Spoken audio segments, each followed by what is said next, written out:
And there we are. Hey, everybody. It's Spectral Sailor. I'm Rosie. And here's Jason with me. And we are going to welcome our guest tonight, Rebekah the Ghost God. Hello. Let Awesome. me pull up the comments. I don't even have them on there. Hey, Penny. How's it going? So I have some questions wrote down. And Jason usually has way more questions written down than I do, though. Yeah, I've got a few. Yes, and you want to go first this time? Sure. Okay. You want to start just by introducing yourself and kind of like your background? All right. So my name is Rebekah. Rebekah Carmichael is my full name, but I say that on these parts of the internet. I am known as Rebekah the Ghost Guide. I have been spiritually sensitive all my life, on and on, due to whatever trauma was going on during that time. And things really woke up when I moved to Wilmington, North Carolina, and it was there that I started doing ghost tours again, and I started sharing creepy photos on the internet, primarily on TikTok.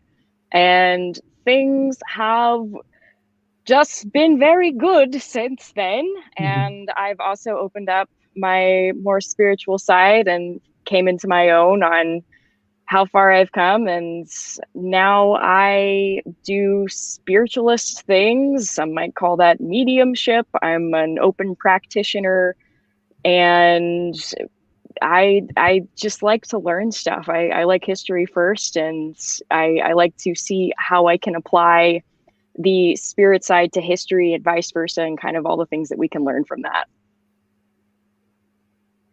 Awesome. Yeah. Obviously, I've followed your TikTok for a while now, and each video that I've seen is always packed with some sort of seems like some sort of history. So that's one of the biggest aspects I like.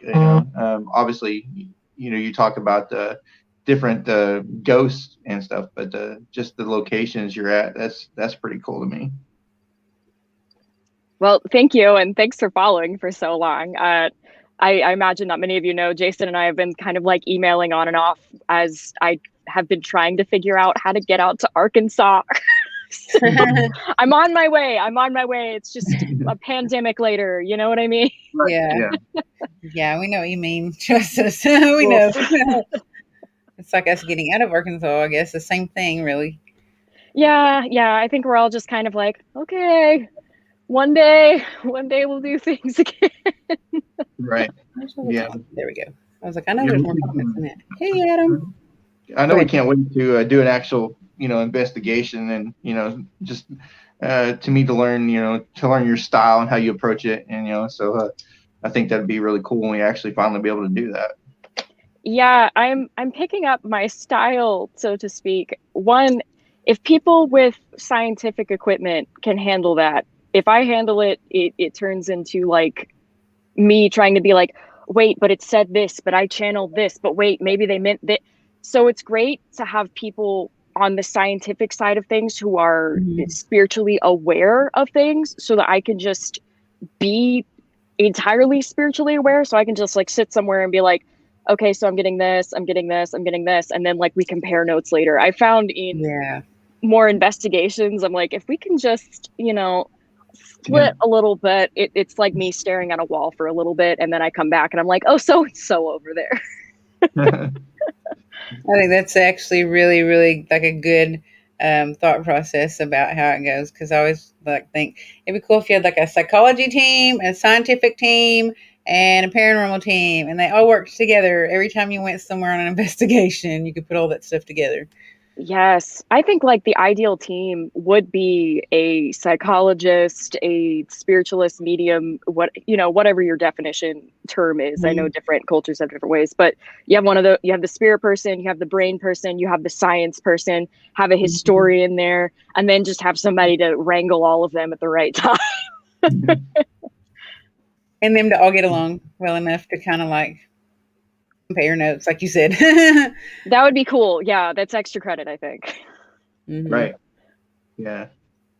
So, what do you think to date is probably like your most watched or popular video you have on there? Oh, wow. I I imagine some of the older videos.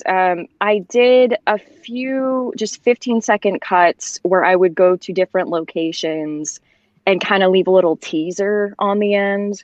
Basically, I remember one, I was at this place called Carolina Apartments, beautiful old building. They've got so much going on in there. I don't know how people sleep at night. And, the teaser at the end, I was like, so if you see a guy standing up there on this balcony that has no flooring on it, that's a ghost. And for some reason that picked up. Another video last Halloween season, I went around Wilmington and pointed out places that people likely wouldn't expect to be haunted. So we're talking about streets that had people buried under them. We were talking about buildings that had people buried under them. We're talking about the river, like all kinds of places that people go and they're like, oh, this is so nice. We're taking selfies here. We're yeah. Yeah. Yeah. And that video was really interesting. I like that one. Oh, the one on the river? Yeah. You doing the multiple locations there. That was pretty cool. Leave it to me to be like, oh, you like this? Okay, well, let me tell you some history. Like, let me tell you.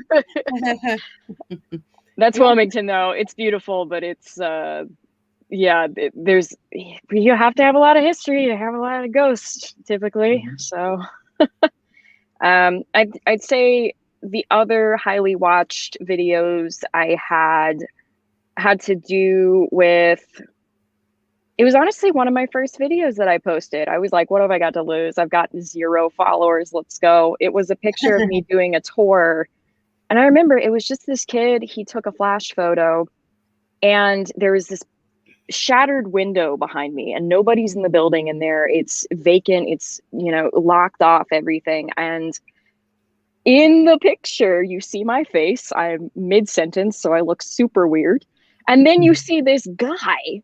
And you can see his coat, you can see his bow tie, you can see his hat. He's got this top hat on, and his eyes are so sunken in, and his face is so sunken in. He looked like a skull, and he's just, floating there. That picture's on my Instagram, and that was fun. It's just this teenager that took it, and he come up to me and he's just like, "It's what a ghost looks like." And I was like, thank God for that little guy there that showed you that. Yeah, perfect timing. I went back, I did another episode on the YouTube later to try and debunk it. I went back during the daytime and I looked at the window and I looked at how it was cracked and I looked at, could there have been any light on the inside? What's the light on the outside? And I compared the crack to the picture and they did not match up. It was different. So yeah, that was fun. That's awesome. I remember seeing that one too, and it was I thought it was really kind of creepy and interesting. I was like, man, he's he looks a certain way, like you said, with the hat and everything. You're like, wow. Yeah. And that's one of the beautiful things about Wilmington. I tell people all the time, I'm like, you don't have to be some high spiritual person to get the feeling that something is going on behind or in front or beside you. Just take a photo, see what you see. I gave that advice to people on my tours all the time. I said, just humor it. Just humor your gut feeling. Just take a photo. You've got nothing to lose. Right. Yeah. Yeah. Like the so that's Wilmington. I do have a question. I do have a question if you want to talk about him or not, but can you talk more about George? George, yes. Yeah. So he is part of my more recent viral video stuff going on TikTok. I started to do reenactments of different ghost encounters that I've had. And George took off. Was not expecting it. I'm on my 7th video now, and I initially planned on posting 2. I actually had to go back and refilm one because people wanted more. So George is a friend of mine who passed away, I believe, about 1912. All right. He was very, the more I think about him and the more that TikTok has encouraged me to really replay these moments of walking past this spirit, the more I think about how much pride he took in how he dressed, how he liked to appear always very well put together. And what started with George and me, basically, I was telling the story of the courthouse for many, many nights. And for many, many nights, I was getting this kind of twinge in the back of my mind of, that's not right.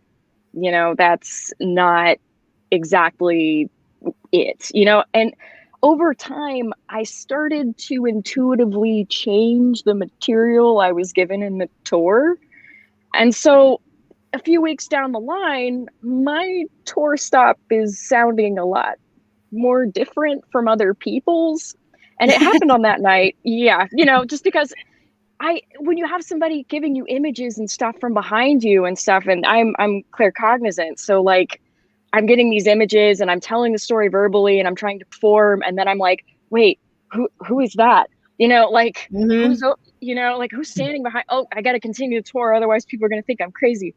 Fun things in my mind. Right. It's like spiritual ADD.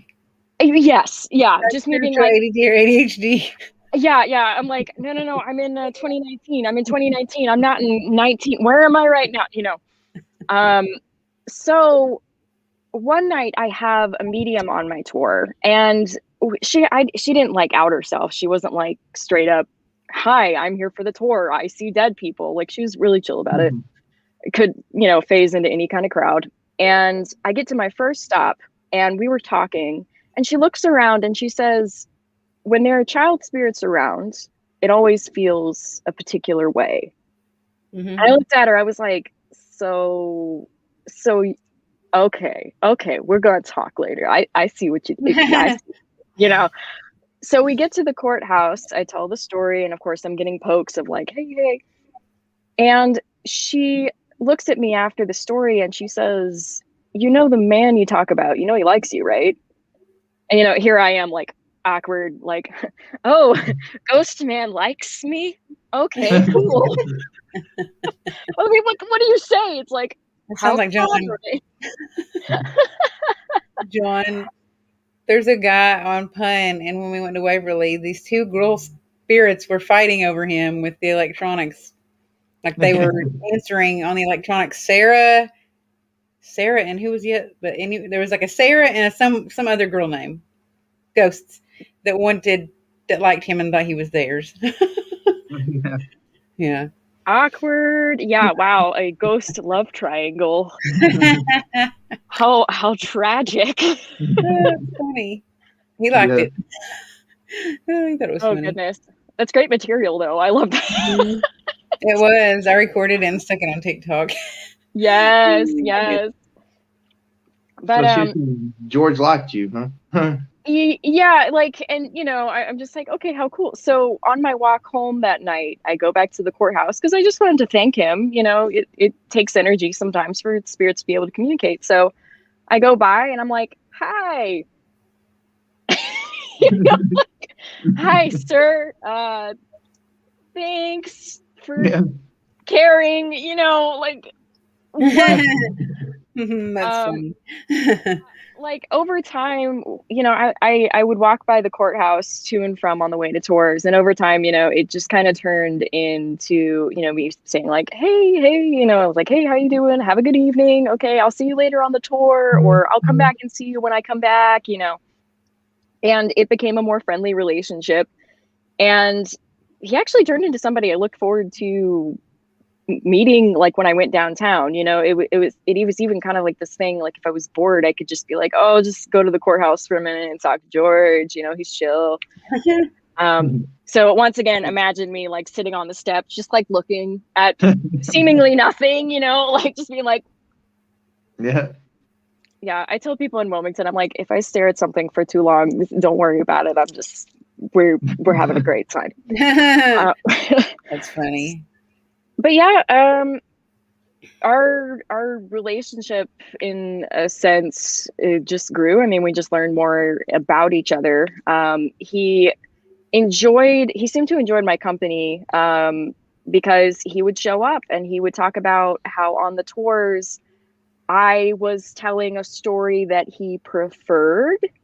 Now, ghosts can lie, so it's possible that maybe part of the original text was correct, but we also don't have the documentation either way.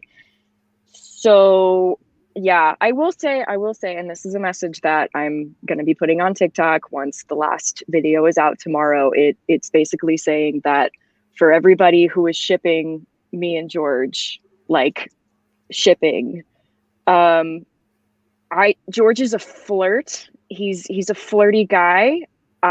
We had a great time. But he understands there's like a 100-year difference between us. Oh. Yeah.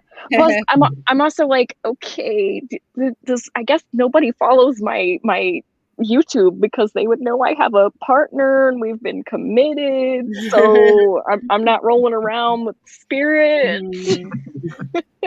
You're like, I like warm cuddles, not cold, clammy cuddles. Or like wind, or like, oh, is this happening right? Okay, cool. Hey, John.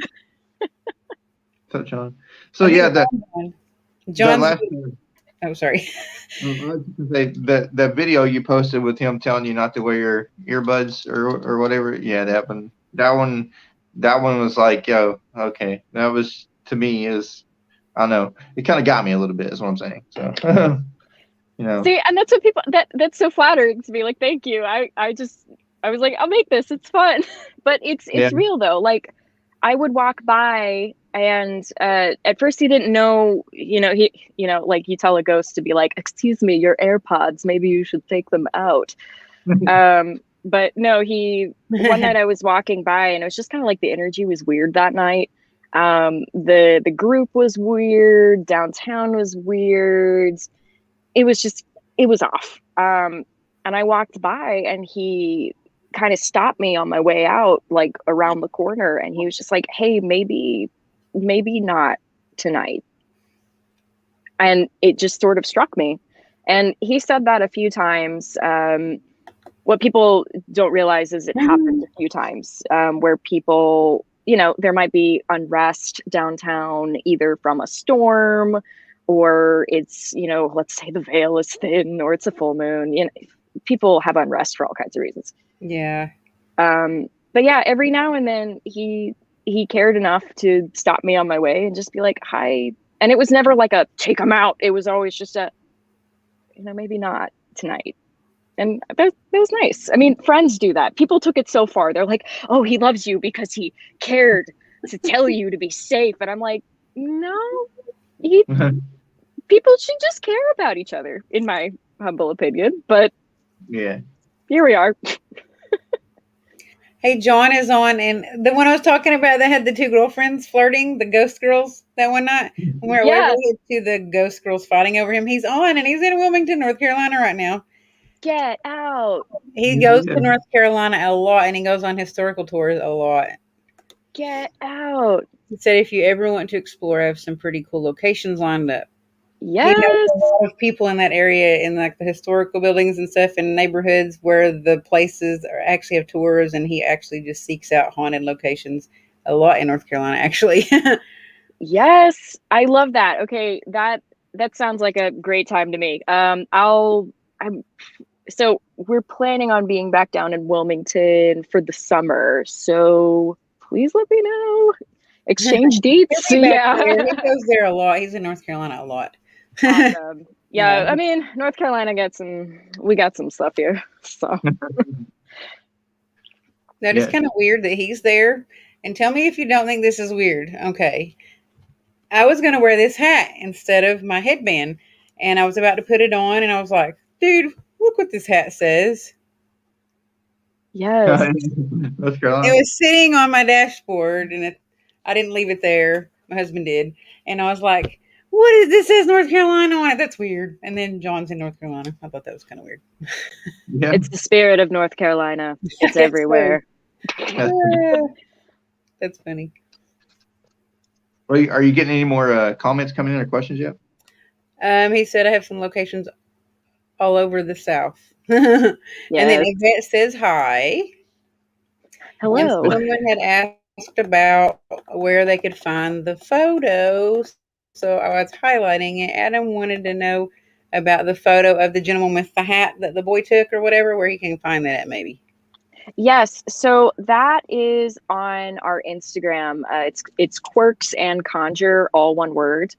And it should be probably near the bottom because it was one of the first things we put up. In fact, I'm actually going to look that up right now so that I'm not just sitting here being like, look at our Instagram. It's totally there. A year or two of photos. Keep going. Yeah, just keep on scrolling. Same thing with my TikTok. If you want to scroll to the bottom of the many TikToks that I've done. Oh, here's something easier. You could go to YouTube. It's also there. That's probably the easiest thing. The first episode of Rebekah the Ghost Guide that I put on YouTube was that photo because it's so good. I took the investigation like straight with the photo, and I was just like, okay, everybody, like let's look at this from a scientific perspective. So I can see it. He lives in Wilmington. John does. I didn't know that's where his house was. That's why he's there all the time. well, that makes sense. Yeah. Yes, it does. Hey, Yvette. Hey, Stephen and Lori and Holly. Thank you for sharing. Yes, for sure. Okay, so it is actually on Instagram. I did not lie to you. Okay. I don't know if I can share like I don't if I stick it to the camera. What? No, that was bad. That was bad. Okay.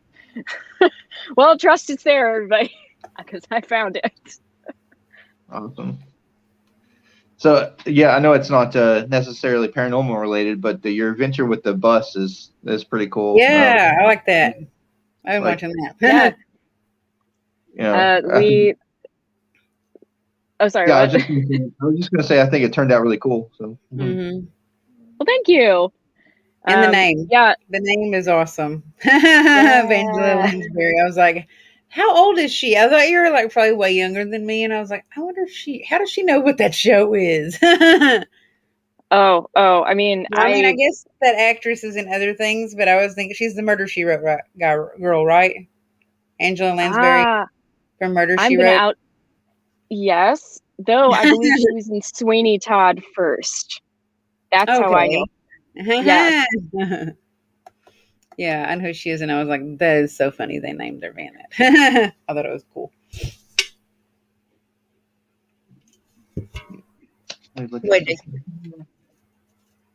Oh, I was just gonna say, what like your tours and everything, but what actually was your first experience of like knowing you had maybe like a gift?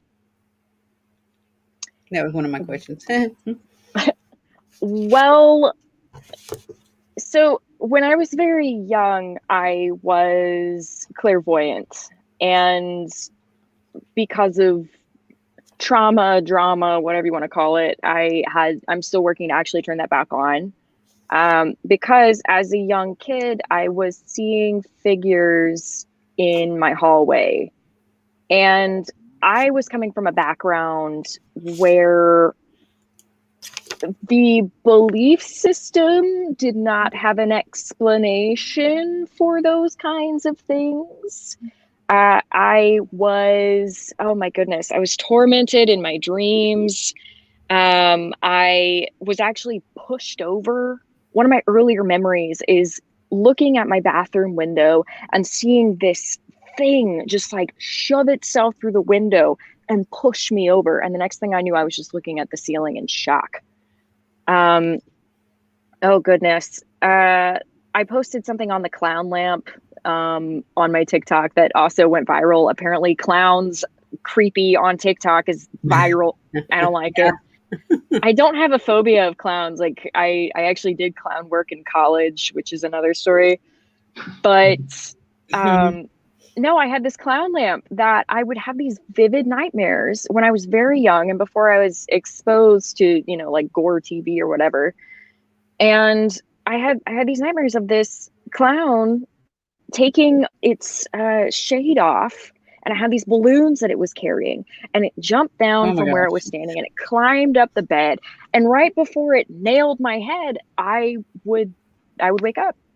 Oh, wow. Yeah. So, oh yeah, like I'm sure there are other things that I probably shoved from my memory. But yeah, when I was a young kid, I know my dad at the time was dabbling in some things, and I still will never know what. Yeah, the house was just filled with stuff. We even found a video where it's Christmas morning. I'm 1 year old. Okay. So we pull out the VHS, we put it in, and we could see this shadow from the outside in the doorway move across the doorway. And I remember I was watching this video, it was like 10 years ago, and I'm having to take it frame by frame because I just happened to see it. The shadow crosses the doorway, and we're inside the living room for Christmas. And, at first I was like, no, that's nothing. And then you see from the doorway this little boy with a bowl cut, clear, pale white, sunken eyes, looking in, and then peeps back, and then you see the shadow cross again. Oh, wow. Now get this, and this is so frustrating. I don't know what the universal meaning of this is. We played that video back, and it's my mom and me and my sister.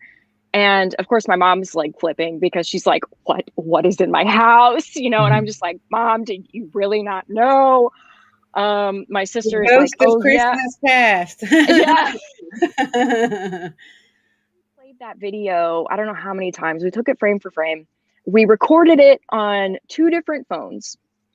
And then some years later, the video, I think it was, I switched to an iPhone. It disappeared from mine. My sister lost it. She changed her number. So then we're looking for the VHS a few years later. It's the only Christmas VHS that is missing.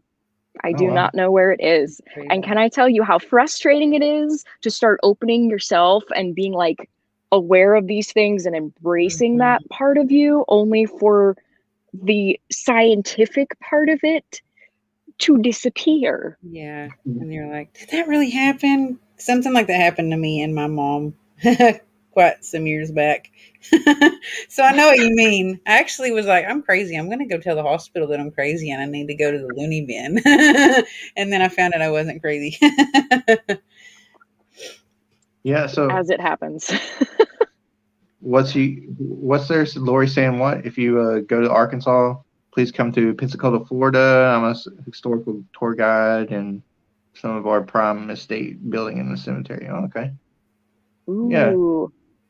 That's pretty cool. She wants to hook you up with some locations.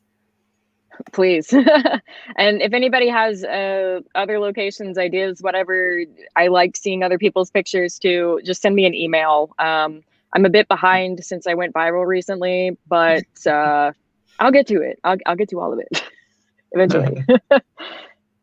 I was going to say this one real quick before he comes on. Rebecca, have you ever heard about the Christmas house in Southport? It used to be the old funeral home. Next door is an old antique store, and both are quite haunted. All right. I am ashamed to admit that I do not know nearly as much about Southport as I want to know.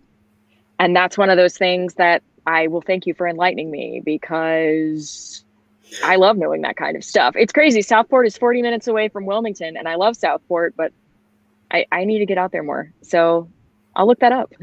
Thank you.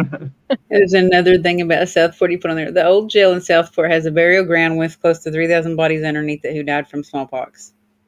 You got to go there. Yay. It's another Yay. Place. Is that... I hope I'm not getting my historical cities mixed up. The old jail, has it been taken down since? Is that where that big green space is now, and there's like a visitor center in the center?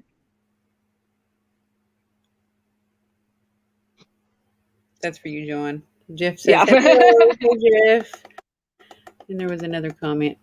Jeremy said, we're fighting over any girl right now. Him and Jeremy were saying this. No, Sarah wants me. No, Sarah the ghost wants me. No, Sarah the ghost wants me. No, Sarah the ghost wants me. Oh. Yeah, that night they were like, she was liking both of them. So it was a How good does thing. one keep up? Yeah, it was a good thing John had a backup ghost girl because he said that Sarah ghosted him. Oh, that was funny. The old burial grounds are haunted too. Did you I hear forget about that. John? No, the jail was built in 1904 and is still up. Okay. Then I must be thinking about where the fort used to be. I forget which fort it When you was. said that, I had a fort that I pictured in my mind. I Oh, pictured a fort in my mind that was there and then gone. That's weird. surprise! Yeah, that stuff happens to me too. I just don't tell anybody either, really, unless they're weird like me, and then I know they won't think I'm weird. So, because people sometimes are like, "Do you see her talking to herself?" I actually worked at a place one time, and someone was going around telling everybody I talk to myself all the time, and I was like, "I'm not talking to myself, thank you," but good observational skills. Yeah, I'm so grateful for an online community.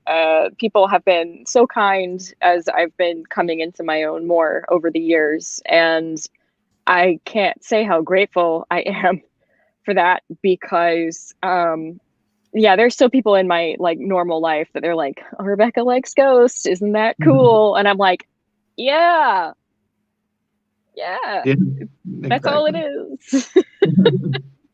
And he also has full access to Fort Anderson, Brunswick Town battle site, and museum for filming and research purposes. Awesome. I love Brunswick Town. Yes. I love that whole area. It's very fascinating. Hey, Jay is here. He just All has to right. move the various animals that have fallen asleep in this area. Oh So, yeah, the dog and the cat. yeah. Is it still a dog? Oh, oh yeah, they're totally here. It's an interview, so of course they're just going to sleep during it. Okay, I guess They I'll can be handle on this one. they can be on the camera too. We don't care. I mean, that would be. There we go. No. Hey, Yeah, puppy. Roger popped off. He got insulted, I think, but it's too Hi, easy to insult him. everybody.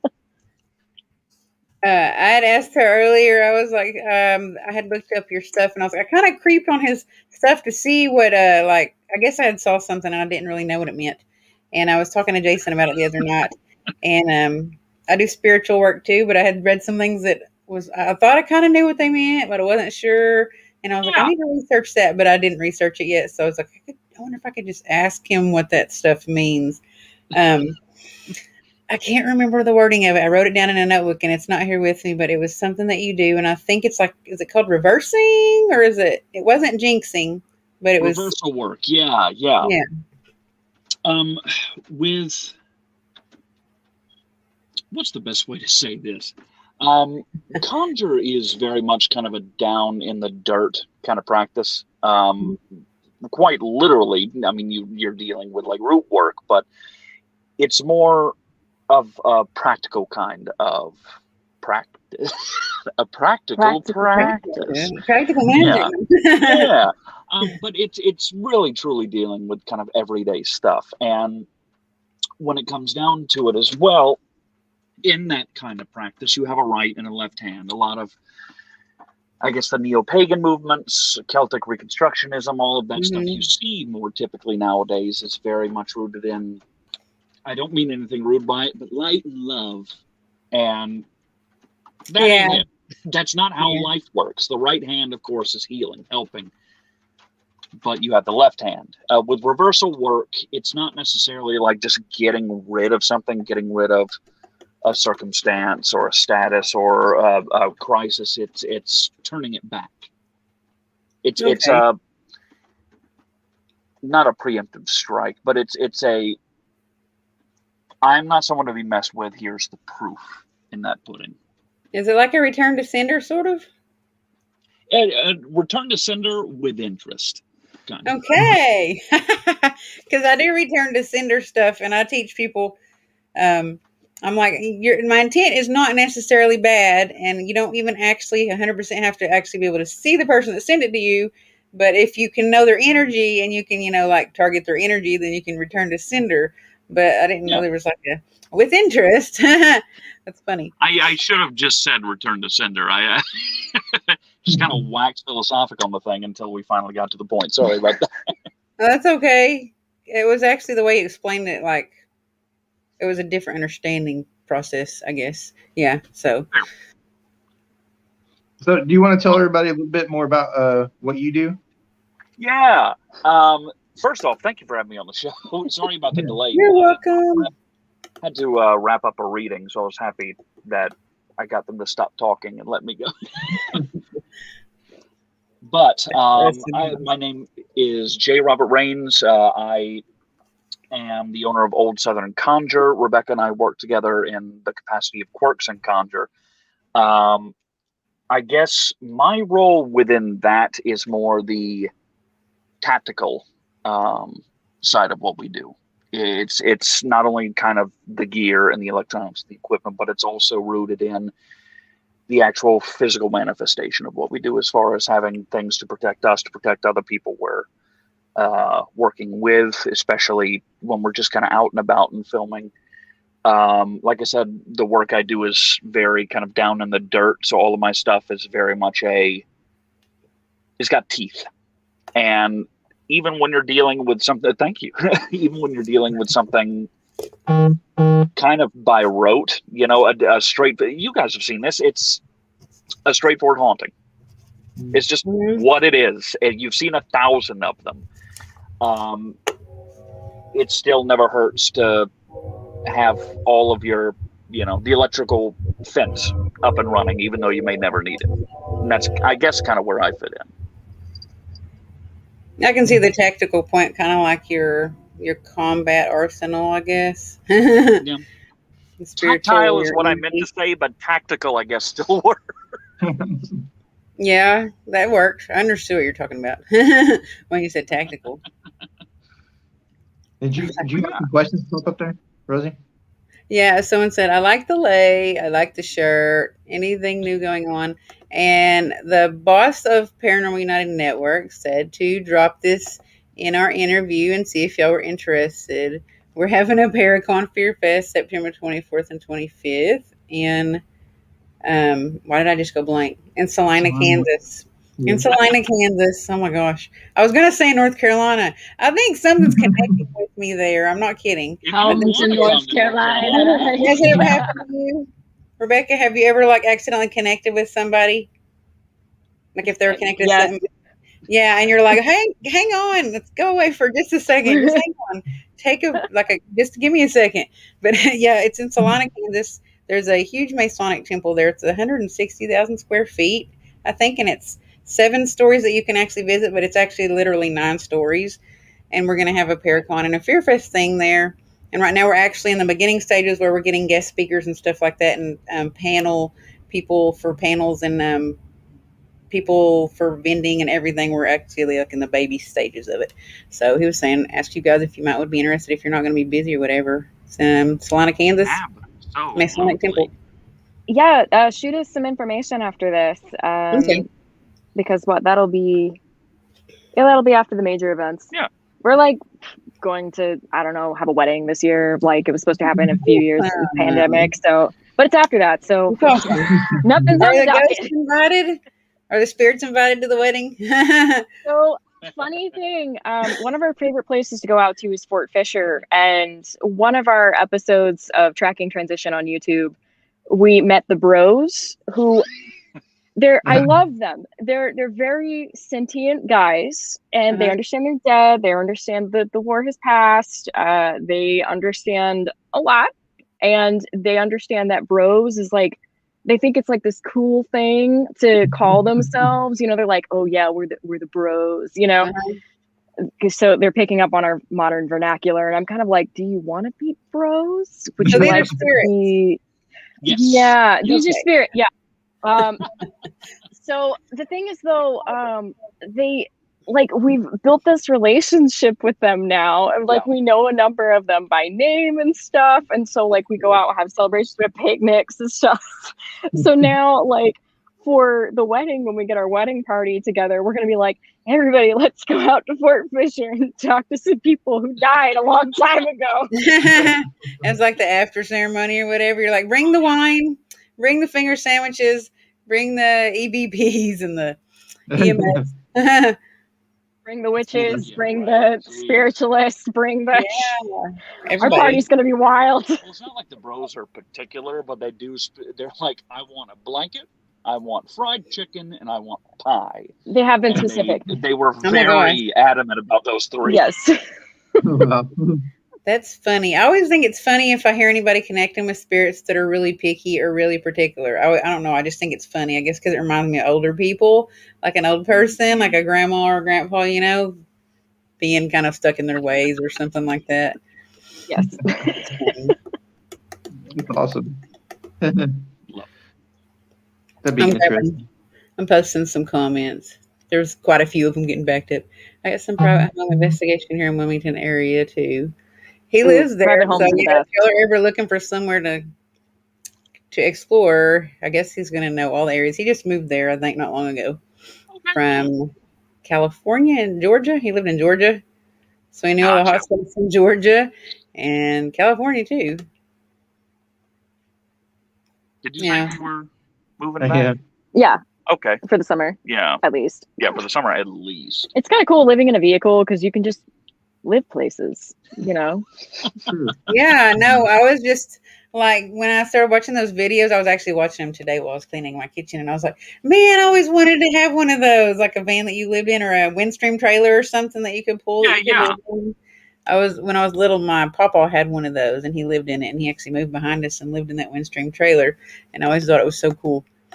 Yes, I love that. It's fun. The cool thing is, too, you know, that now that we have accessibility to be able to kind of go wherever we want, the goal is to expand even further, not just film, but the whole reason we decided to do this, pandemic, sure, fine, but also we wanted to help folk. And now that we have accessibility to be able to go help folk on a wider scale, that is really, really, really, really calling out to me personally. I can't speak for because y'all you, can but- pick up and go anywhere that you want, right? Oh yeah, Yeah. Because Yeah. like helping clients in Wilmington is fine, and that's awesome, and it's that kind of the local business. You know, it's the big fish, small pond. But with being able to travel, it's not about, you know, the recognition. It's about helping people. And Yeah. that's really awesome that we have the opportunity now. And also helping spirits. I was Yeah. talking with somebody, it was another interview the other day, and somebody was like, so you're like a therapist, but for spirits. And I was like, one, not qualified. But I mean, that is essentially, I mean, even like paranormal investigators, spiritualists, you try to understand why a spirit is there. Yeah. And sometimes you come to, you know, a spirit is like, hey, I don't want to be here, but I'm here because of X, Y, and Z. And you say, okay, so can we change something in the physical, and sometimes something very small, you know, to allow this spirit to feel comfortable enough to do whatever they feel like they'd rather be doing. That's what I get out of it. Yeah. And there's something to be said too about context, spiritual advocacy, and spiritual ethics. You know, we've all seen those shows on TV, the syndicated shows where people will run in, scream at the spirits for like a half hour, and then when they do something, they run screaming. It's like it's so much of YouTube. It's spiritual advocacy in the sense that you are standing up for, if it is a human spirit, you are standing up for this spirit, even though they're dead. You know, dignity in life and dignity in death. Right. But at the same time, it's also spiritual ethics. You know, you don't want some jerk to kick in your front door and come scream at you, and then when you confront, they run screaming. Why would that be any different if you were dead? It shouldn't really. Yeah. I feel like it's almost also like if you were a social worker and you were working with some kids that got pulled out of a home and they're really shy, they've probably been, you know, mistreated or whatever, and they don't feel like they have a voice, and you're the advocate for them, but, you know, instead it's, I guess, more like a non-seeable to everyone, kid or person. Yeah. No, absolutely. Yeah, we have the same thing when we do our investigations. You know, we just treat them like they're here talking with us right now, like a conversation. You know, there's no provoking or any of that kind of stuff like that. We don't do any of that. But you know, it's just you treat them like people, and treat them with respect, just like you're Actually, better than people. We probably treat them better than people. Yeah. Because we're trying to cater them. We're like, okay, what can I get you to lure you into talking to me? Do you want food? Do you want candy? Do you want toys? What do you want? You want a pillow? You want the shirt off of my back? What does it take for you to say something to me? And somebody, I'm looking at the comment on the screen right now. Maybe you can help these spirits move on at private locations. Spirit, someone with memory loss issues. Yeah. Honestly, that's common. Some spirits have memory loss issues. I mean, Yeah. time isn't always as linear as I think we in the physical think. Depends on if they're tied. Depends on if they're human in the first place.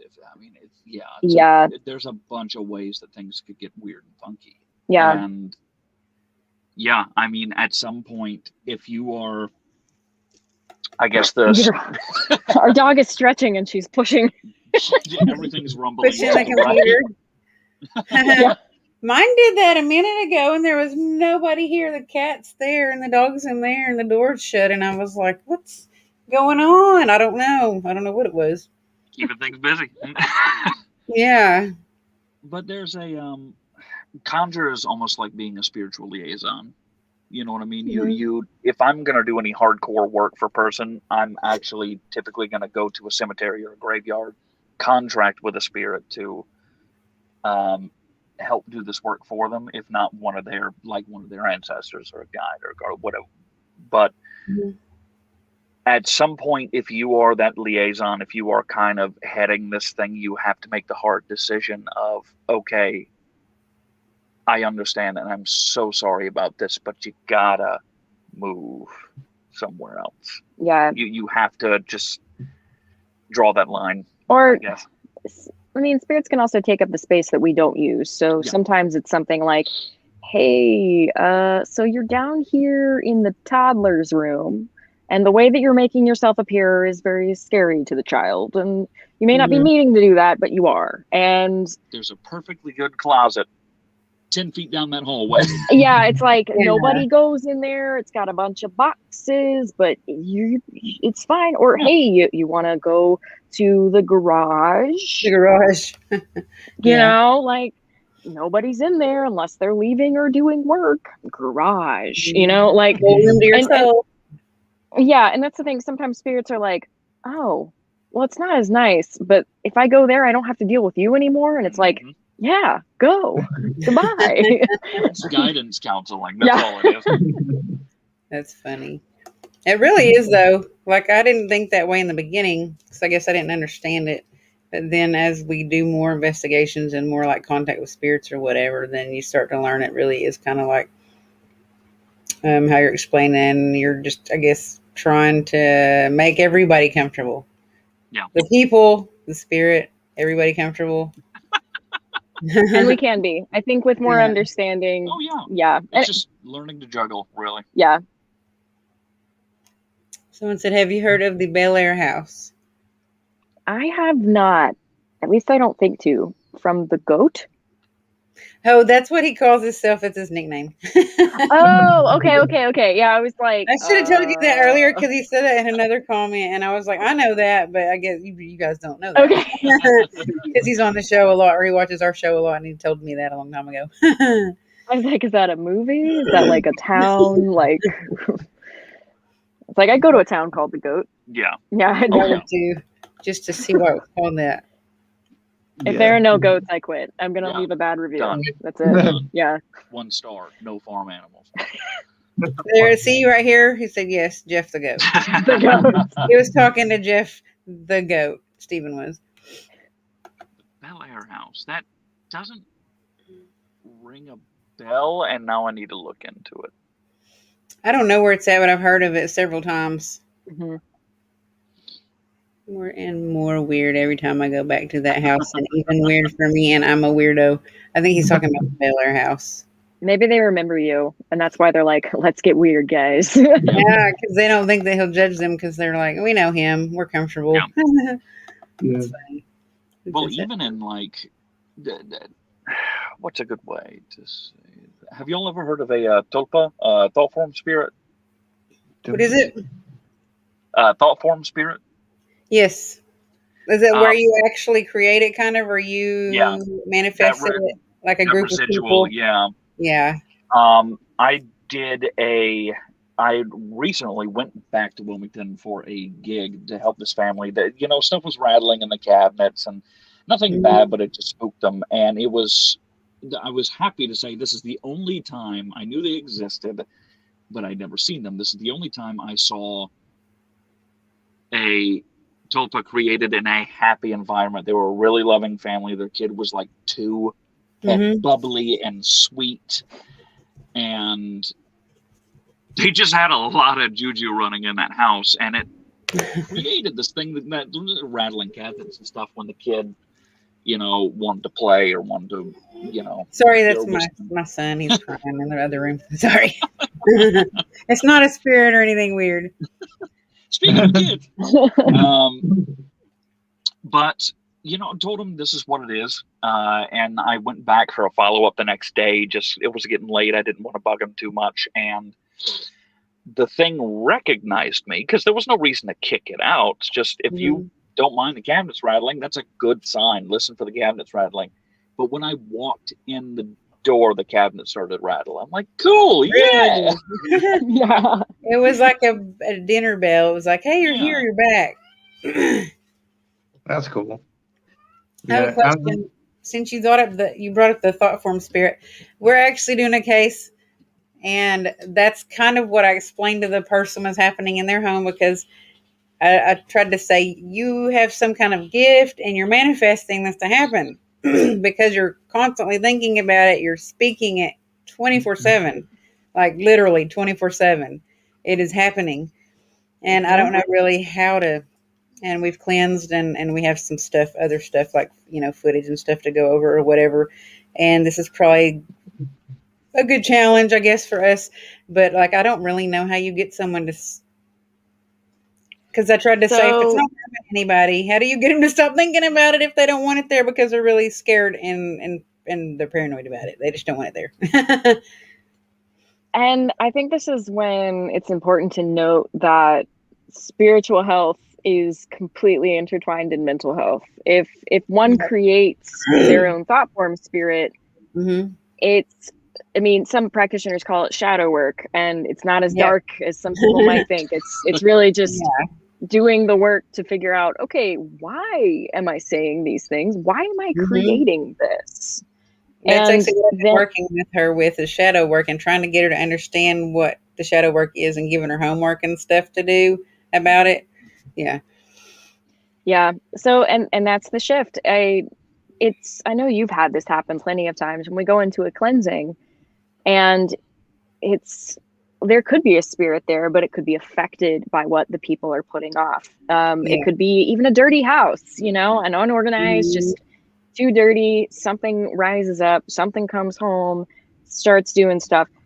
And the hardest thing to do, I think for both of us, is to have to tell a client, hey, it's you.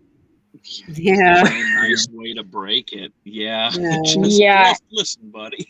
And that's the thing too. I don't say that from I don't say that from a place of like, hey, I'm perfect, I never have this problem. Oh shoot, I've had I brought things home before, like not so much recently, but like especially when I was first opening up, and then like I would go back and forth out of depression and stuff, and then I'd just be like, oh, so and so just came home, I'm having night terrors again, I can't sleep when I'm awake. Like it's just like, okay, cool. That's on me. Now I need to remove it. I had a ghost one time in my house tell me that. She was pretty much like, hey, you brought this home, you get it out of my house. And I was like, yeah. So she was like, she was a permanent resident with you, or, like a roommate of yours spiritually, and she didn't want the other thing there. And good, because it was not helpful. It gave everybody nightmares. Everybody in the house nightmares. There's a lot of bad juju to work with. She was great. But we were honestly more like boarders than anything else. Just, this is how things are going to happen in my home. Okay, first off, things are different. The plants are pets. Pets are children. Yeah. So she was like, keep the dog out. And I was like, no.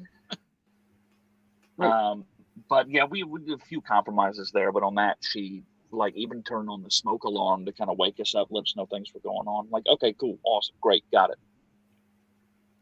Oh, the spirit did? Mm-hmm. That's pretty cool.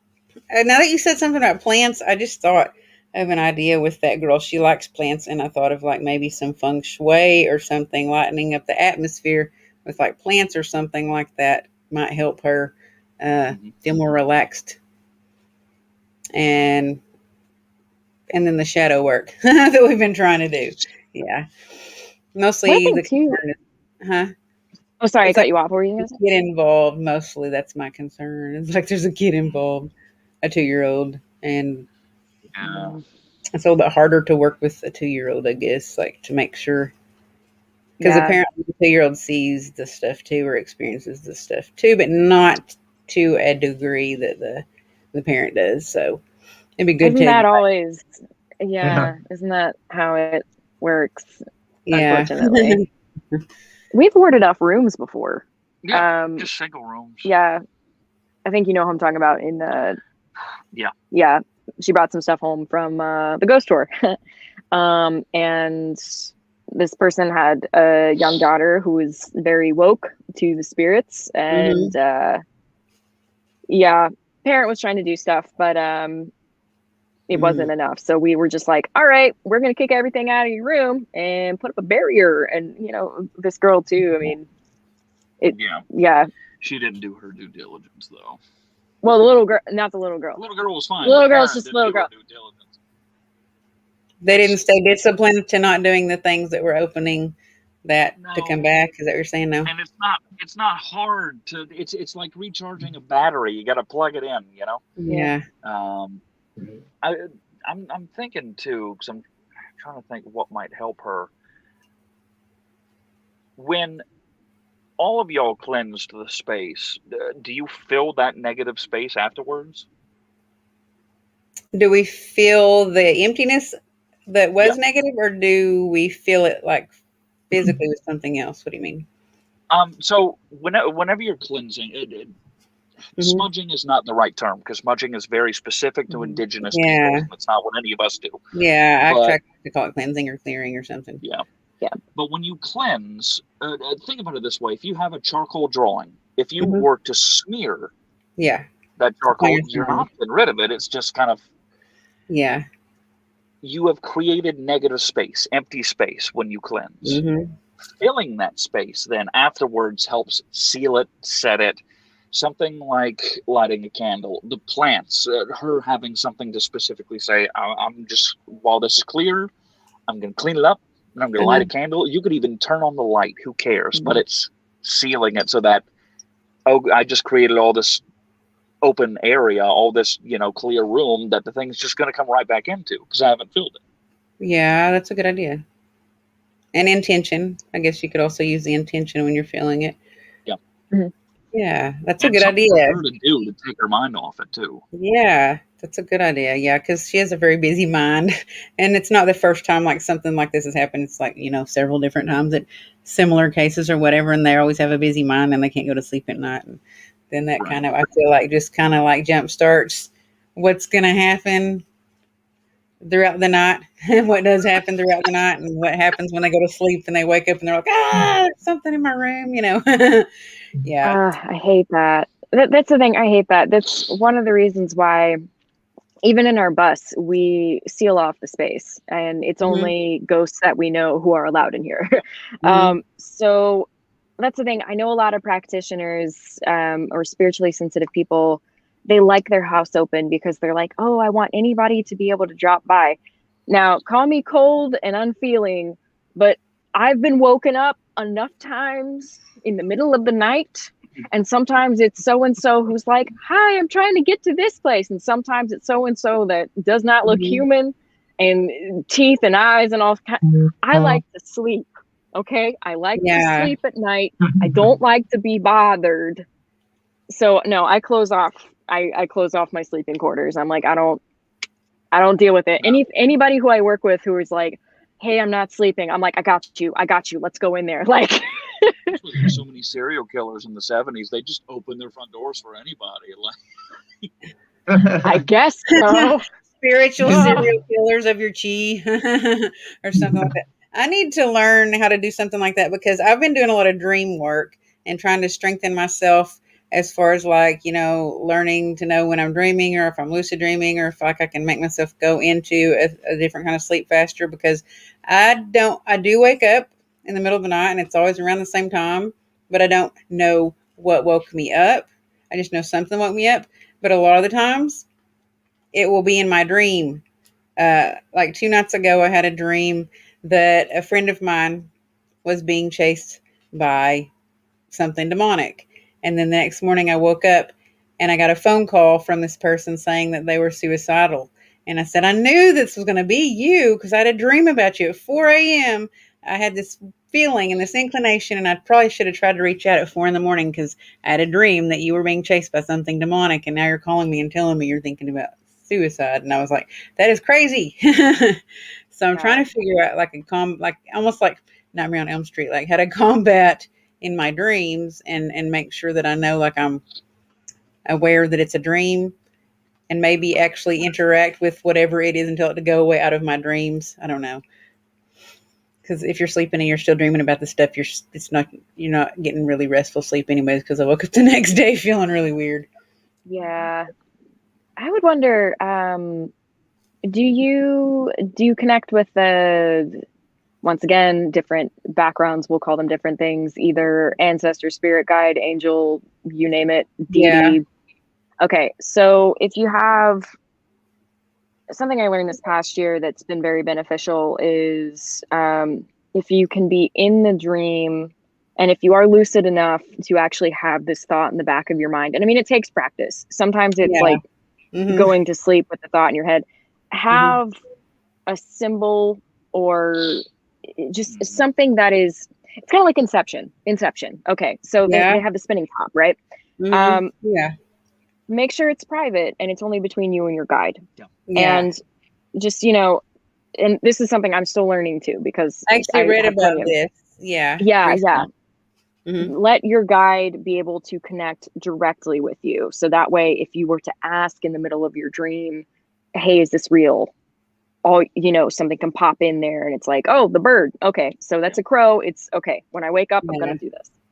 There's also a balance to be had with working in dreams is, fine. There's a lot of juju there to work with. The balance, however, becomes even if you're lucid dreaming, you're still in a altered state of consciousness where you do not have complete control. So anything you can say, this is going to be hard, but I could do this in, just the waking world, it's safe to stay away from if you know you're dreaming. Just the uber caution, not, I guess, kind of being afraid of it, but knowing that you don't have both hands on the wheel. Yeah, that's true. It's kind of like you're in pilot mode, like when you're driving, and you've got your car. What is it called? Because I don't ever use it, and it sounds stupid. But when you put your car and it's like automatically driving for you, you have to press the button. Cruise control. Yeah. Right? I don't know. Unless you have a Tesla. Yeah, unless you have a Tesla and it drives you somewhere because you passed out in the car and you wake up somewhere else. Fun times. That happened too. Fun little bit of psychology, actually. All it is conditioning. At least to be able to start interacting more on top of whatever you're doing. Get a string, a blue string, or some kind of brightly colored string wrapped around your wrist. Yeah. Yeah, have you heard of this? I read about that, but it was a rubber band and it was yellow on somebody's wrist. And they would pop it. Just, once an hour, set an alarm. And then, with the rubber band, a hair tie even, slap it. Am I awake or am I asleep? Do that all day, once an hour. And when you go to sleep, if you look down and that rubber band isn't there, you're asleep. And then that awareness kicks. It's a trickling effect. Somebody had a comment about, I had someone talk to me, and when I woke up at 3:30, I was crying, but I don't remember what was told to me. That happens a lot. That happens. That's the thing. Sleep is such a funny thing. And I think, one, I feel like the more connected we get to our spirit and our soul, the more connected we get to like our bodies and like that ancestral kind of thing. And I mean, like genetically, we're not supposed to sleep straight through the night. We're straight up supposed to wake up, like naturally speaking, we're supposed to wake up for about 2 hours. We did this before the Industrial Revolution. And then we were taught that we need to work 8 hours a day and be and go to sleep at night so we can pop back up in the morning.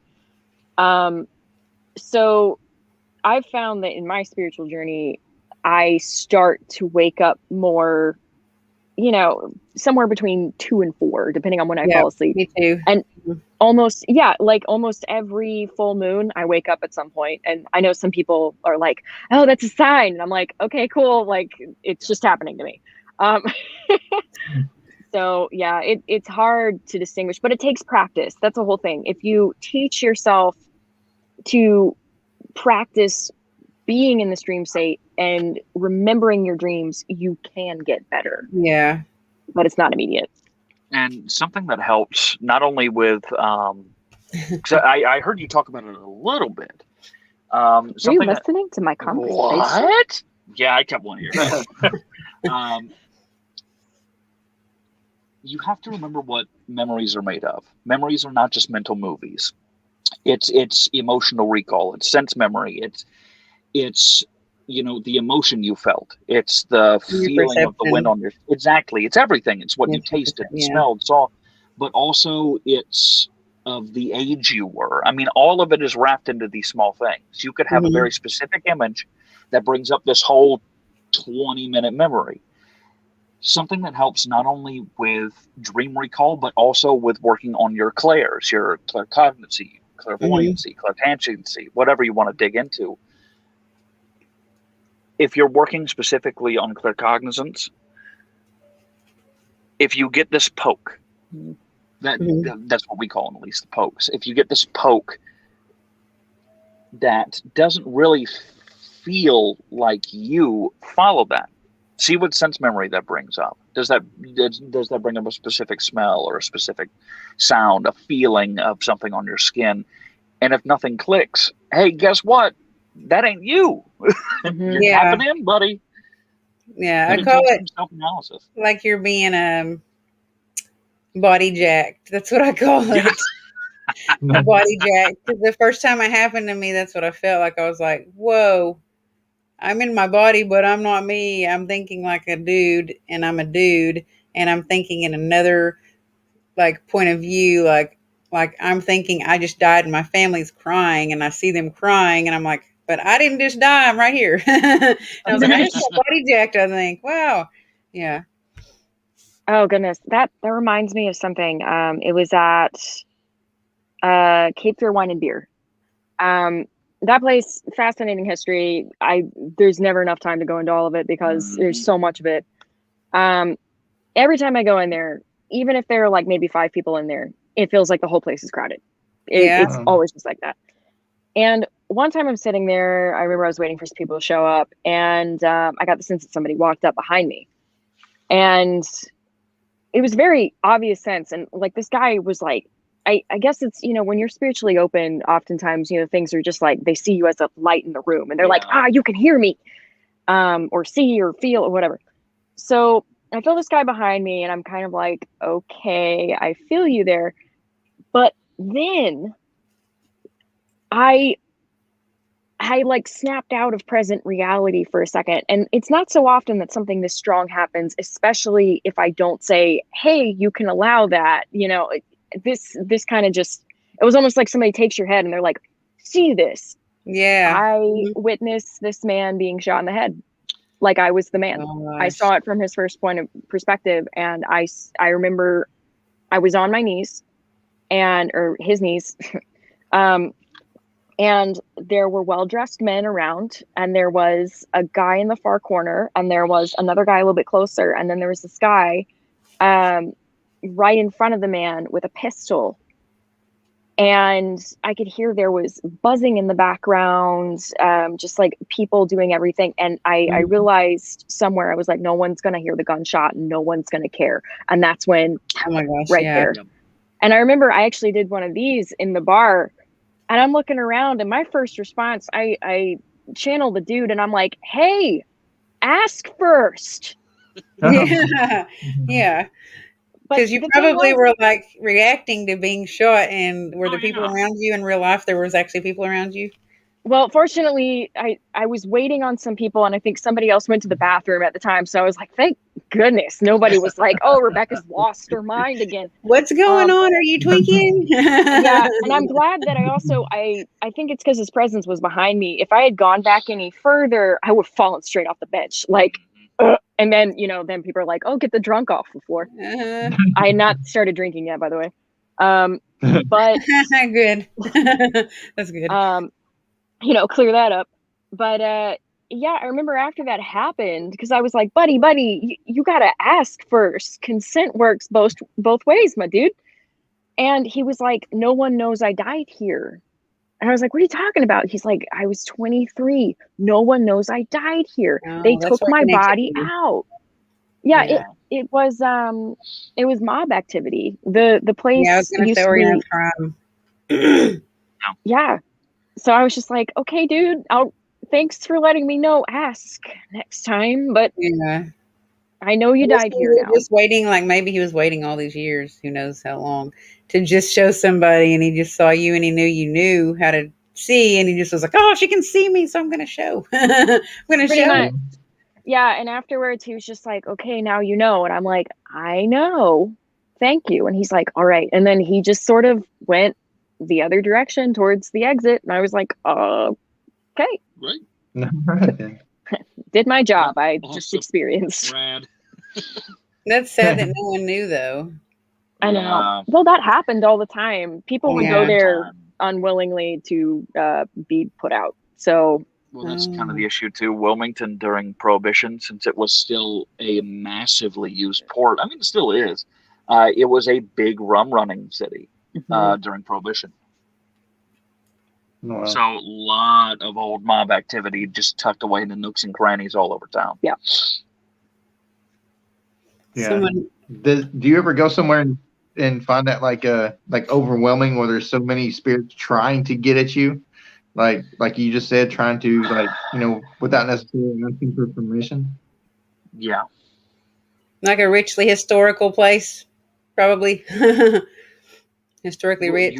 You go first. I got mine. Well, this isn't. Do you mean like trying to like get at you, or just like everybody talking at once? What do you mean by that?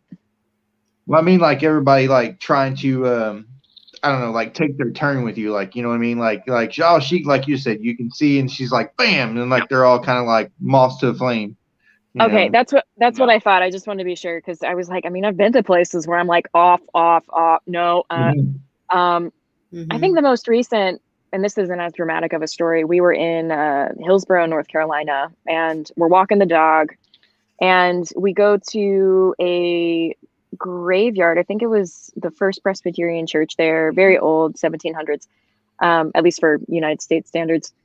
And I'm walking through, and Mira had, she peed a little bit. It wasn't on any graves, wasn't nowhere close. I wouldn't have allowed that, but she got a little bit too close, and I hear this old woman just scoff, and she's like, how dare you? And I'm just like, I'm sorry. How disrespectful. Yeah, and like I'd already checked in with the other, like the main spirit there, and the main spirit there was very friendly, but as I'm walking, really nice. Oh yeah. As I was walking through with Mira, I kept hearing dog. I don't know when the last time any of them had seen a dog, and I didn't know exactly who I was talking to, and you never really know who's going to decide to be like, I'm going to hang out with my body today. But it happens every now and then. I just got what you said, because you're in a cemetery. Yeah. I'll hang out with somebody else's body today. So maybe I wasn't, maybe I wasn't being channeled so much as my dog was. And now I'm just like, should we take more dogs into cemeteries? Like, make sure they don't do anything inappropriate, but like that way the ghosts there can be like, dog, That's funny. Maybe they hadn't seen a dog in a long time. And then they had a That's what dog I'm when they were saying. alive or something. They had a pet and it made them, oh, I wish I saw my dog again. Yeah. Hmm. I love it. I love it, man. Were you gonna say something? Well, yeah, there's a place called in Wilmington. A lot of the cemetery, they're spaced out, but there's a lot of kind of what's a good way to say this? Gray area. Like they're kind of intermingled historically, but they're not. There's definitive lines, but there's some crossover. Yeah. Especially with, I'm not going to get too into it. If people watching want to look up the Wilmington Massacre of 1898, please do so. It's something that I'm writing it down. more North Carolinians, we didn't even know until we moved there. Yeah. The fact that it's not taught is just mind-blowing to me. But parts of Bellevue Cemetery and the older, primarily Black cemetery behind Oakdale were where a lot of the Black families ran during the massacre. They hid For protection. behind the gravestones for 2 days. They had people coming in, sneaking them food and water. It's ridiculous. But Bellevue is where I did the majority of my work with a capital W for clients. Because working class. Yeah. It's the working class. It's a pretty even distribution for that time when the cemetery was founded for people of color and white folk. But before Jim Crow. yeah. But I really, when I walked in there for the first time, I was very kind. I paid to play. Yeah, Rose Greenhow. Yeah, that's right. But I had immediately like 30 folk right up against me. No, no. We don't want you in here. Like, hey, listen. This is what I'm here to do. This is my history with it. This is my lineage with it. I'm sorry. I'll just say right now, I'm sorry. And I really had to build that trust. I had to go 4 or 5 times before I could do any work there to kind of build that trust with those like 30 guys around. It's like, screw around and find out. Come on, bud. Screw around and find out. Yeah. They're like, punch you with our spiritual dukes. Seriously, man. And they got dukes. Oh, they got dukes there. I mean, there's some ancestor stuff going on. Like, and it's, you know, when you're able to look at history from such a large perspective, it offers some hope. Like there is hope when I see different spirits there with their children, you know, and there to be like, no, you're not messing with so and so today. Yeah. That is encouraging. It's just sad that some of these people had to have their life cut short in order for them to come back like that, you know? Yeah. So history is sad. It can be cool, but I will look it up also because he said the Union Navy was involved. Yep. Confederate spies. Yes. Union Navy. Rose Greenhow, she still haunts Oakdale Cemetery. Yeah. We went there and left her coins because it was coins that weighed her down, but she was a spy for the Confederate Army, and you know, because she was a woman, people just didn't suspect her because, wow, women, what are we good for? She makes biscuits and gravy, and that's it. Yeah. Well, she did that and smuggled all kinds of information, intel, and gold in her skirts. Like, don't support the Confederacy at all, but this woman was a monster. Like, deserves the recognition. Oh, wow. Man, she got it. The Price House. Oh, my goodness. She brought up Gallows Hill. We're incredibly familiar with Gallows Hill. You guys have been there, I'm guessing? Personally and for the tours, and you know what, because it's not connected to the stories, I had a woman on my tour who was just she was a foul human. I did a TikTok on this. Just a horrible, wretched human. She deserved everything she got.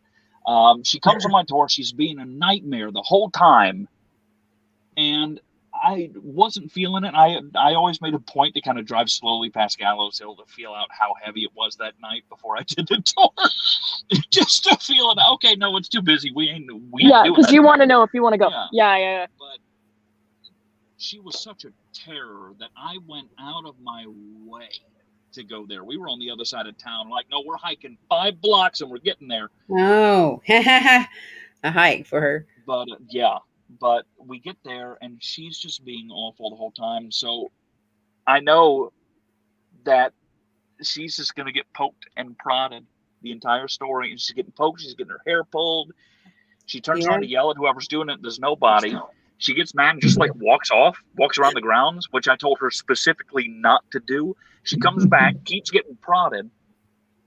And I wish I could make this up because it was so good. She turns around to yell at whoever it is. I'm going to see if I can do this at this angle. Don't hurt your back. I'm not telling the story at this point. Everybody's just watching her. We're all just. She turns around and we all see her head rock. Oh my gosh. And she's silent. She's silent for the next story. She walks back to her car. She's got a black eye. Oh my god. Couldn't have happened to a nicer person. Yeah, Gallows Hill. I did a few stories about it. That was one of my other. It was a pretty popular video where I told people that I didn't go to Gallows Hill, as in like I didn't step on the grounds. And since then I can, but it's because for a long time it made me sick. All these people were hanged there. Some may have been wrongfully hanged because you have the wrong person point their finger at you and you're gone. It's yeah. But no, people have been scratched. They've been punched. They've been tripped. When I went up there, just so I could tell the story, I would tell it on the sidewalk. And then I'd let people go on certain parts of the grounds. But if I ever had a woman who was pregnant, I would usually just give an extra disclaimer and be like, hey, if you believe in this at all, you can come back later once the baby's born. You know what I mean? Like, you don't need... But no... Same with young kids, too. Yeah, same with young kids. Because I had some kids get really, really quiet there, and they would just look off. Usually behind me, because, they would stand there, too.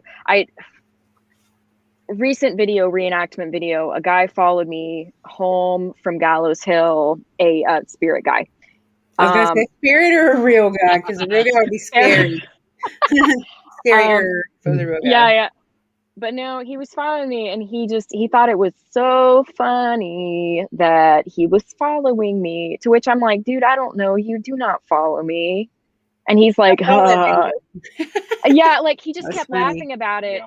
And what's crazy is some people defended him and they're just like, what? He seemed fine. And I said, fine would be honoring what I say and turning around. Because I'm like, once again, consent spiritually works both ways. I told this dude I didn't know him. I did not want him following me home.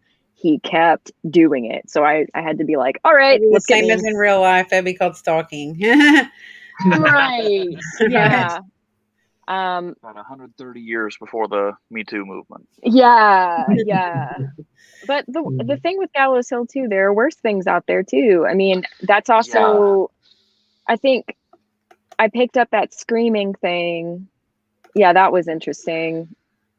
It was like it got latched on my shoulder blade on the way home, and as soon as because it started to tell me things like. It was like spurring my anxiety, which was totally weird. And like, I started to think about like these crazy, awful things happening.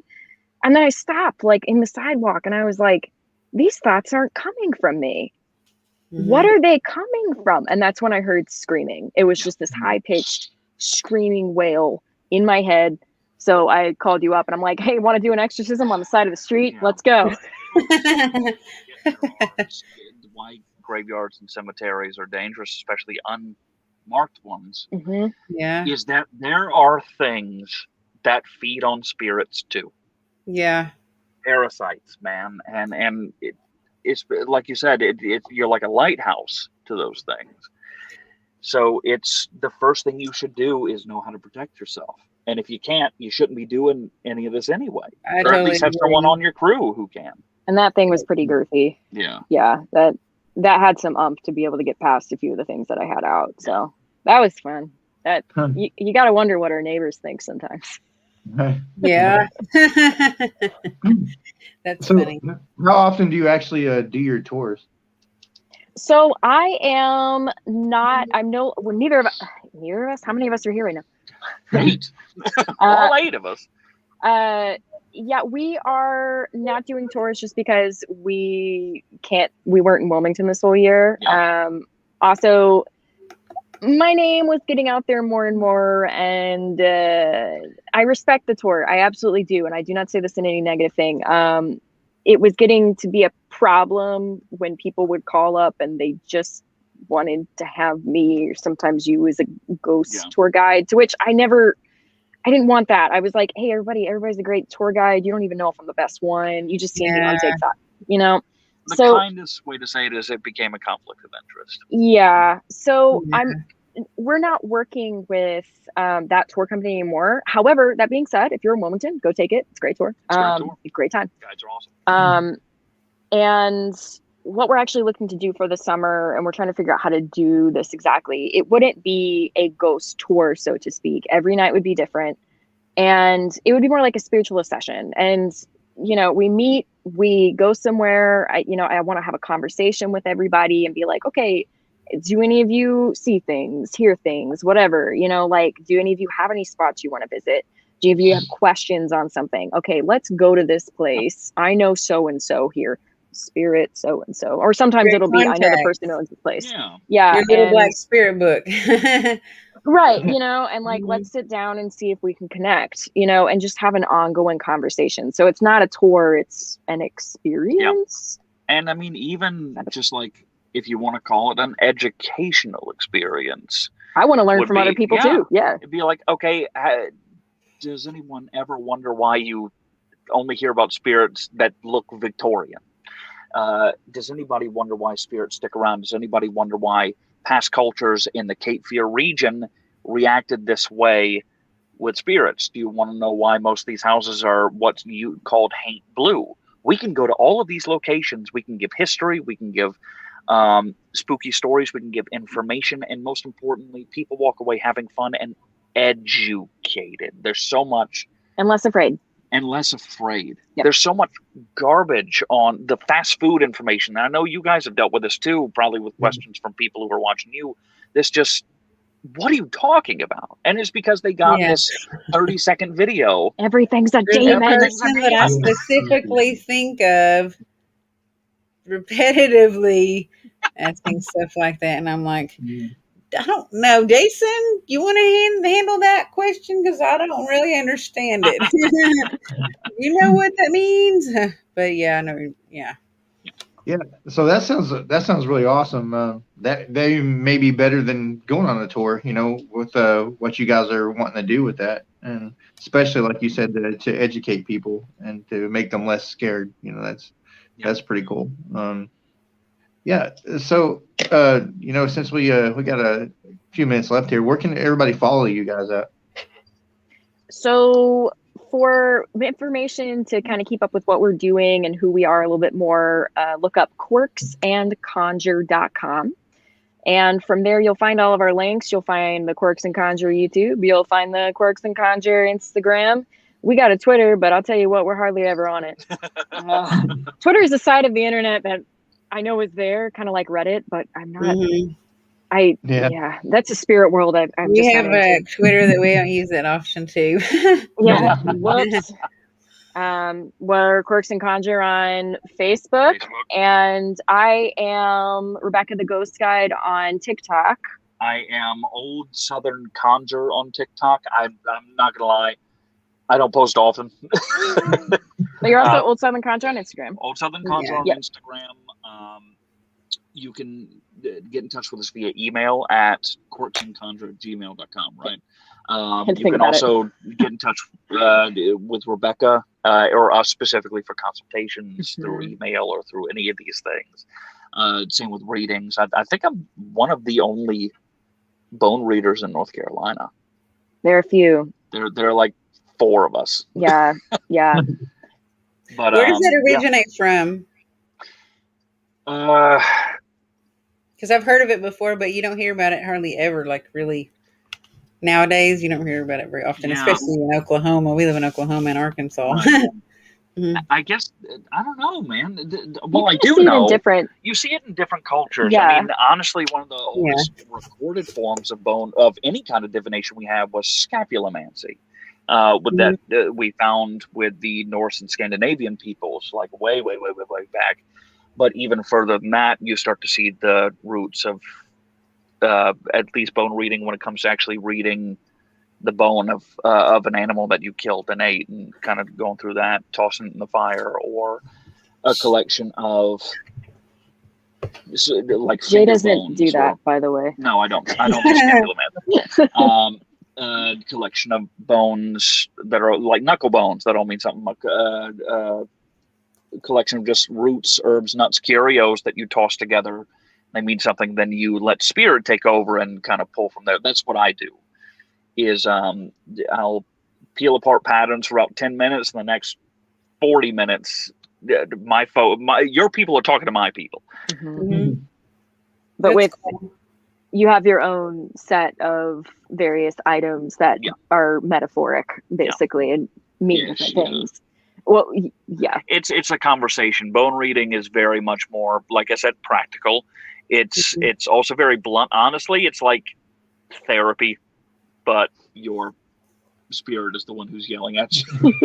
Yay! Mental health. So they're giving you a brash statement, sort of, or? Why beat around the bush? People can, you get a tarot reading and that's no problem, but it's like the universe told me to tell you. It's like, you to fix this. Come on. Yeah. It is like that. Yeah. 6 years you've done this. Fix it. That sounds like my teenage daughter. I'm like, excuse me, who's the mom here? Well, go ahead, Jason. I was just going to say, Rose, did you see what time it was? Yeah, it's time for us to go, even though we could probably talk to y'all for another 30 minutes. And everybody's still going hardcore in the comments, talking about other stuff. So thank you guys so much for being on. I'm glad we got both of y'all on. That was kind of a surprise. It was like a 2-for-1. Yes. Yeah. And thank you again for having us. Yes, Seriously. thank you. It's nice speaking with you. Yeah. If we get as we get more information about like what availability that slots would be available and scheduled times, that there's probably going to be a lot of slots. We're probably going to like let people kind of maybe pick what time is good for them as far as a scheduled time to speak or whatever, or demonstrate, or they can do mini workshops if y'all want to do stuff like that. If y'all want to join us, we're going to have mini workshops and stuff like that too. But when we get more information about the temple, I'll shoot it to you guys and let you know. That'd be great. And you can tell us please do. if you want to be part of that or if you'll be available during that time. Oh my gosh, my cat. Sorry. I was going to let you talk, Jason. Oh, yeah. Well, I was just going to say, the same thing what you guys said. It's nice finally talking to you, Rebekah, and it's nice to meet you. And you guys are awesome. It's like more, not necessarily an interview, but just having a conversation, So, and that's what we like-minded. Yeah. Thank you guys again. And if you do those tour things, would y'all let us know? And we'll let other people know, especially there's some people that were in the areas that you guys are in. Absolutely. Yeah, absolutely. Or whatever y'all want to call them or label them as. But thank you guys. It's been awesome. Thank Bye, you. everybody. Thanks everybody for joining and watching. And keep it creepy. Bye. Have a good night. Bye. My cat is going nuts. Sorry. It's like so hard for me. She's ripping something off the wall. I'm like trying to pay attention to them and not be weird, but I'm like, stop. What was I saying again? Stop, cat. What was I saying again? Oh, they probably thought I was a crackhead. So what'd you think? I thought that one went really awesome and it really worked out like super duper good. Huh? Still says we're live. Hi, guys. Oh my God. I hope nobody's on after us because they've added a lot of shows.